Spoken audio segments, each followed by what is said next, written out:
감사합니다. 이렇게 발표를 하게 되어서 영광스럽게 생각합니다. 우선은 제가 설명드리는 사례가 각 지역에서 있었던 그 과정을 통해서 개선 사례를 설명드리기 위해서 거의 문제점을 중심으로 설명한다고 하는 것이 오해를 불러일으키지를 않기를 바랍니다. 각 지역의 일선 공무원분들과 전문가분들께서 정말 많은 도움을 주셨고 그 중에서 개선을 해야 될 것들을 말씀을 드리다 보니 주로 문제점을 중심으로 설명을 드리는데 일선 공무원분들이나 혹은 각 관청마다의 그 개인의 문제가 아니라 제도와 지침이 부재하고 사실은 명확하지 않기 때문에 벌어진 문제였고 각 지역의 개별 사례를 설명드리기에는 너무나 그 협의했던 담당 관청이 특정되기 때문에 피해가 있을 것 같아서 종합해서 저희가 설명드리는 점을 양해를 부탁을 드리겠습니다.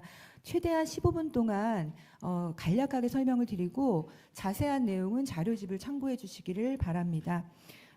먼저 순서는 이렇게 아래의 순서로 설명을 드리겠습니다.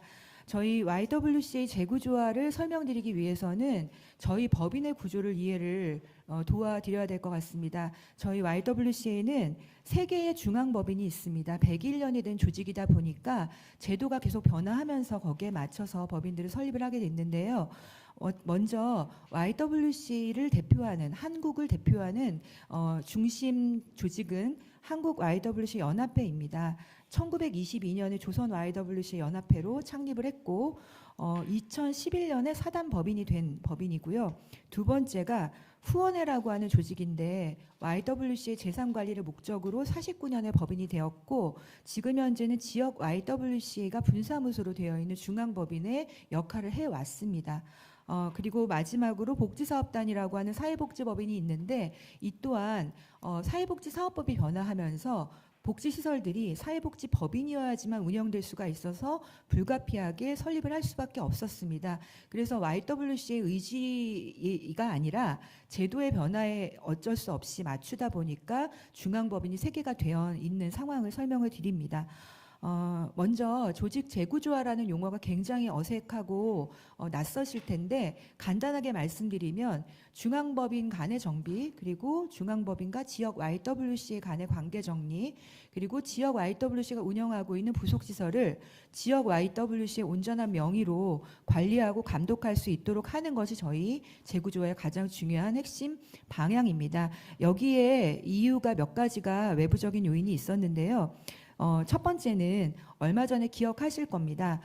기부금 그 영수증 발급이 분사무소 명의로는 발급이 불가능했고 그리고 사회복지 운영 관리 지침도 최근에 약간 보류되긴 했지만은 중앙법인의 모든 책임들이 부과되는 형태로 분사무소의 권한이 사실 축소되는 양상으로 정책이 변화되고 있습니다. 그러다 보니까 YWC는 지역 Y가 지방자치제에 맞춰서 지역에 맞는 특성화된 활동을 하고 있고 또 독립재산제로 운영이 되고 있고 각각의 자치적인 운영을 하고 있음에도 불구하고 지역의 분사무소의 권한이 거의 없어지는 상황에서 더 이상 하나의 법인으로 이렇게 지침을 맞춰가는 건 불가능하다고 판단을 하게 됐습니다. 그래서 많은 분들이 왜 지부를 독립적으로 법인화를 하려고 하는가에 대한 질문을 가장 많이 하셨고 일선 지자체에서도 연합회에 직접 전화해서 정말 분리하려고 하는 게 맞느냐 사실 확인에 대한 연락을 굉장히 많이 받았었습니다.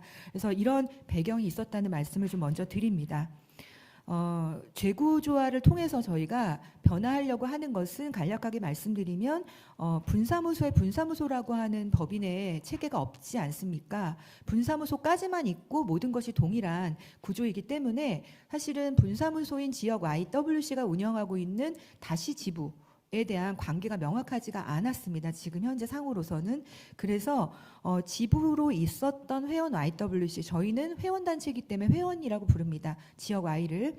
그래서 지역 YWC를 법인화하고 지역 YWC의 온전한 재산과 종사자, 인사, 자치적인 영역들을 명확하게 권리를 획득하도록 하는 게 이번 재구조화에서 굉장히 중요한 부분이었습니다. 말하자면은 분사무소의 분할인 거죠. 하지만 제도상으로는 분할이라는 것이 없기 때문에 저희가 분사무소를 폐지하고 새로운 법인을 만들어서 하나하나 이전해가는 과정들을 거쳤다라고 하는 것이고 그것이 49개를 3년 동안 만든 겁니다. 먼저 현황을 설명드리면 연도로는 4년이지만 만 3년 만에 49개를 법인을 했습니다. 저희의 사례가 굉장히 실증적으로 중요하다고 생각하는 것이 동일한 운영 조건 그리고 동일한 정관, 표준 정관안을 연합회가 만들어서 각 지역에 그 내용을 가지고 동일하게 허가 신청을 했습니다만 지자체마다 그리고 과마다 담당 과마다 그리고 담당 공무원마다 그리고 담당 공무원이 인사 발령이 되면 또 달라지는 공무원들마다 원하는 스타일이 다릅니다. 저희는 이걸 취향이라고 생각을 들었어요. 취향으로 이야기를 했습니다. 그분의 취향에 다 맞춰 드리리다 해서 모든 걸 맞춰서 신청을 했고 그래서 각 지역마다의 다른 양상들을 저희가 정리해서 알려드릴 필요가 있겠다. 사실 우리에게는 굉장히 좀 어려웠던 많은 사례들이 일선에서 사실 앞으로도 관리 감독을 저희가 받아야 되는 입장에서 공개하기는 사실 쉽지 않지만 저희와 같은 동일한 경험을 갖지 않았으면 좋겠다라고 하는 취지로 공개를 하게 되었습니다. 그래서 49개가 되었고요. 처음에 시작할 때는 53개 지역이었는데 그중에서 저희 자체적으로 그 지역이 판단을 해서 조직 진단을 통해서 해산 과정을 겪고 있는 곳들이 있습니다. 그리고 각각의 단계별 현황들은 표를 참고해 주시면 될 것 같고요. 올해까지 연말까지 기재부에서 지정하는 공익법인 지정까지는 모두 다 100% 완료될 걸로 생각을 하고 있습니다. 네. 재구조화 과정에서 지역 YWC와 연합회가 각각 해왔던 역할입니다. 사실 전문가분들께서 놀라십니다. 이렇게까지 지원을 하는 곳은 본 적이 없다. 저희는 101년이 된 조직만큼의 사회적 책임을 갖고 적어도 지자체에 허가 신청서를 내기 전에 연합회가 먼저 한 번 더 점검하고 준비가 다 되었는지를 확인하고 연합회 이사회가 지역법인을 승인해주면 그때서야 허가 신청을 하는 형태로 최대한 저희 어떤 책무성이라든가 투명성의 사회적 신뢰도를 맞추기 위한 노력을 해왔습니다. 그래서 이런 과정들을 거쳤고요. 두 가지로 나눠서 설명을 드리려고 합니다. 사례는 첫 번째는 저희의 역사 속에서 얼마나 많은 통합 시도가 있었으나 제도가 없어서 불발되었는지를 설명을 좀 드리고 싶고 그리고 분할 사례는 지금 최근의 재구조화 사례라고 보시면 될 것 같습니다. 먼저 22년도에 만들어졌을 때는 뭐 법이고 국가고 없었을 때이기 때문에 저희가 임의단체로 활동을 했었던 것이고 49년 해방된 이후에 재산이 만들어지고 지금 현재에는 명동의 YWC 회관에 관한 관리를 통해서 그 수익을 목적 사업에 온전히 쓰기 위해서 재단법인을 창립하려고 창립 발긴 대회를 했습니다. 그런데 너무나 신기한 것은 재단법인 이사회로 창립총회를 했는데 허가증은 사단법인으로 나왔습니다. 기록은 아무것도 저희가 확인할 수가 없었고 공무원 때문인지 전문가 때문인지 알 수가 없습니다. 그리고 그 과정에는 한국전쟁도 있었고요. 그리고 창립총회 했었을 때는 미군정청식이었고 검토할 때는 미군정청에서 이양받아가지고 과도정부식이었습니다.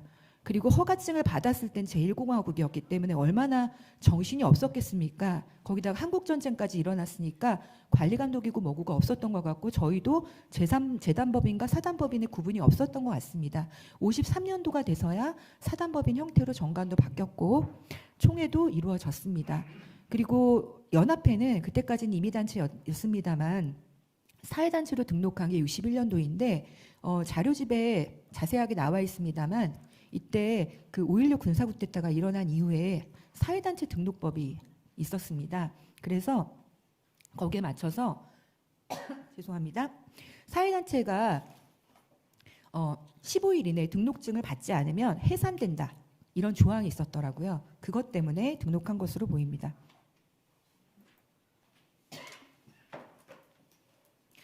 그리고 3번의 저희 통합 시도가 있었습니다.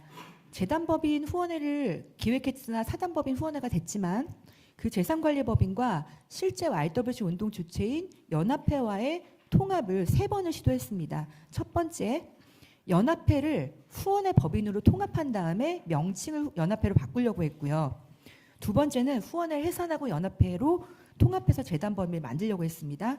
세 번째 시도는 1차 때랑 또 동일하게 통합한 다음에 후원회를 연합회로 바꾸려고 했습니다만 모두 반려되거나 불허됐습니다. 이때 제도가 없구나라고 하는 걸 그때 깨달았고 저희도 포기했습니다. 그래서 정관상의 연계점을 만들어서 두 그 단체가 한국아이터프시 연합회를 중심으로 운영될 수 있도록 보완을 했습니다. 그리고 그 이후에 후원회는 지자체와의 계약 관계들이 굉장히 많이 늘어나면서 분사무소인 지역 IWCA가 법인격이 필요해서 분사무소로 이때부터 들어오게 됩니다. 그리고 연합회는 2011년에 UN 에코속 포괄적 협의 지위를 세계화와 별개로 단독으로 저희가 지위를 획득하기 위해서 후원의 법인격으로는 등록이 불가해서 연합회가 법인을 하게 됩니다. 네, 이 과정이 저희가 합병 시도를 여러 차례 했었던 사례입니다. 세 번째는 최근 3년간, 만 3년간에 49개 법인을 만들면서 겪었던 사례들입니다. 첫 번째, 허가를 하려면 주무부처를 먼저 정해야 되는데요. 이 과정에 저희가 설명을 드릴 때 이 프로크루테스의 침대 그림을 넣었습니다. 다 아시겠죠? 설명을 안 드려도. 여기에 맞춰야 됩니다. 사업도 여기에 맞춰야 되고 그렇지 않으면 10개 부서의 허가를 받아오던가 아니면 사업을 빼야 됩니다. 공익활동이 얼마나 다양한데 행정조직의 부처에 공익단체 활동을 맞춰야 되는 것이 100년이 이미 오랫동안 지속되었던 단체로서 쉽지가 않았습니다. 그래도 허가를 받기 위해서 어쩔 수가 없어서 조항들을 저희들이 조정해서 해야만 하는 상황이었는데 가장 어려웠던 것은 부처가 서로 저희를 부담스러워했는지 이 부서로 갔다 저 부서로 갔다 했던 기간도 꽤 많이 길었던 것으로 기억을 합니다. 그리고 허가를 받는 과정에서 먼저 검토해야 되는 게 기본재산인데 기본재산 설정도 굉장히 지자체마다 다릅니다. 현재 기준이 없는 곳들이 있어서 그런 곳들은 기본재산 없이도 사단법인 설립을 했고요. 그중에 38개는 기본재산을 설정하고 법인이 되었습니다. 기준은 지금 여기다가 저희들이 경험했던 부처와 기관들입니다. 이렇게 차이가 납니다. 그런데 마찬가지로 기본재산도 결국에는 끝까지 창립초회를 완료해봐야 알 수 있었습니다. 다 지자체마다 과마다 달랐지만 담당자가 같은데도 불구하고 그 담당자가 8월에 한 얘기가 다르고 9월에 한 얘기가 다르고 10월에 한 얘기가 달라서 맞추는 게 굉장히 어려웠습니다. 예, 그런 것들이 지금 현실에서 있었고요. 그래도 미리라도 알려주면 좋겠는데 창립총회 전날 알려주면 저희가 총회 자료집을 다 만들어 놨는데 어떻게 할 수가 없잖아요. 그런데 어떤 분은 창립총회 끝나고 나서 다시 얘기하시는 분도 계셨습니다. 그럼 총회를 다시 해야 되잖아요. 그러니까 이런 상황들에 대한 과정에 대한 이해가 조금 부족하지 않으실까 이런 생각을 좀 했었습니다.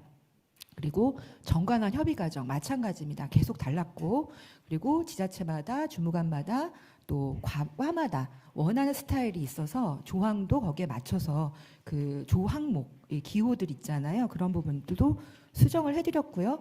단체의 자치적인 영역에서까지도 굉장히 많은 의견들을 다양하게 주셨습니다.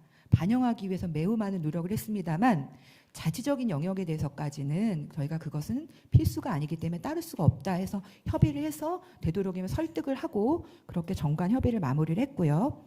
그리고 비영리법인에 대한 수익사업 이해가 굉장히 부족한 것들을 많이 느꼈습니다. 조항을 빼라고 하는 요구들도 있었고요. 총회 준비 과정에서도 마찬가지였습니다. 총회에 대한 지침과 안건과 구성과 회의록 양식도 또 다 다릅니다. 그런데 공증을 받으려면 그거를 맞춰야 되는데 문제는 지자체만 다른 게 아니라 법무사도 다릅니다. 법무사는 이 양식이 안 맞추면 공증을 안 해준다고 해서 거부했던 사례도 있습니다. 그래서 저희가 참 이거를 어디서부터 어디까지 맞춰야 할까에 어려움을 많이 느꼈고요. 그리고 또 마찬가지로 총회까지 다 끝났는데 이번에는 허가관청인 지자체 공무원도 아니고 법무사가 지자체의 창립총회에 추가적인 변경을 해야 된다고 요구하는 경우도 있었고요. 기본재산에 대한 이해가 없어가지고 뭐 여러 가지 공증 서류에 혼선을 가져오게 하는 경우도 있었고 코로나 시기에 온라인 총회에 대한 지침이 발표됐는데도 불구하고 그 내용을 몰라서 저희가 일선의 공무원분들께 설명을 친절하게 드리고 행안부의 지침을 알려드려야 되는 상황도 많이 있었습니다. 그래서 홍보가 참 많이 필요한 것 같습니다. 그리고 이제 설립 허가를 받고 나면 저희가 등기소를 가야 되는데 등기소는 행안부가 아니라 법무부 소관이잖아요. 그러니까 행안부에서 허가받은 지자체 허가받은 것은 아무 소용이 없었어요. 다시 또 법무부 등기관님께 마치 허가를 받듯이 또 한 번 확인을 받아야 되는 과정을 저희는 겪었는데 어떤 경우에는 등기를 거부하시는 등기관도 있었습니다. 협의하는데 굉장히 많이 어려움이 있었고요. 그리고 허가 과정에서 등기 과정에 또 이제 법무사분들이 역할을 해주시는데 요건이 너무 다르셔서 법무사분들 설득하는 게 어려움이 있었습니다. 그리고 지역으로 갈수록 비영리 공익법인에 대한 이해를 하시고 계시는 법무사를 만나기는 정말 쉽지가 않은 것 같습니다. 그래서 이런 부분도 좀 어떻게 개선을 해야 하는지에 대한 고민이 좀 들었습니다. 사례는 참고하시면 좋을 것 같습니다. 마찬가지로 세무서는 또 기재부 소관이잖아요. 저희에게 또 다른 허들이 또 있었는데요. 여기에서도 법인 설립 허가하듯이 또다시 심사를 하셨는데 사실은 공익법인 지정은 요건이 있기 때문에 그 요건을 맞추면 지정하는데 크게 무리가 없다고 저희는 알고 있었는데 현실은 그렇진 않았습니다. 어떤 때는 문자 그대로 이해를 하셔서 회원 운동에 관련한 내용들을 법인 신고 과정에서 수익 사업에 대한 조항 가지고 정관에 개정을 요구하는 경우들도 있었는데 이런 부분도 저희 자문위원들을 통해서 설명을 드리고 이해를 구해서 겨우 신고서를 받기도 했습니다. 그리고 기획재정부 공익법인 지정 이 부분이 정말 많이 어려움이 있었어요. 지정 요건에 관련해서 공무원분들께서 아마 지침이 있는 것 같아요. 그런데 지정을 할 수 없는 단어들이 몇 개가 있는데 이것을 문자 그대로 해석을 하셔서 회원운동, 권익 이런 단어는 안 된다는 거예요.